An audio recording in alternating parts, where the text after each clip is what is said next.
السلام علیکم سامعین، 28 جمادی الاولیٰ اور 13 دسمبر ہے۔ خبر کا عنوان ہے عاشق قرآن کا انتقال، انا للہ و انا الیہ راجعون۔ مغربی اتر پردیش کے ضلع شاملی کے قصبہ کیرانہ کے رہنے والے حافظ متین کا تقریباً 75 سال کی عمر میں انتقال ہو گیا ہے۔ خبر کے لیے حافظ نعیم منصوری ہم رابطے میں ہیں۔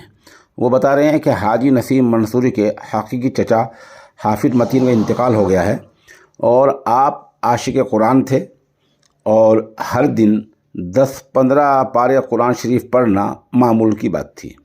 وہ تقریباً 60 محراب سنا چکے ہیں، یعنی ماہ مبارک میں 60 بار نماز تراویح میں کلام پاک سنا چکے ہیں۔ اس طرح ایک عاشق قرآن ہم سے جدا ہو گیا ہے۔ آپ کی تدفین نماز عصر میں ہوگی۔ سامعین سے مغفرت کی دعا اور پسماندگان کے لیے صبر جمیل کی دعا کی درخواست کی جاتی ہے۔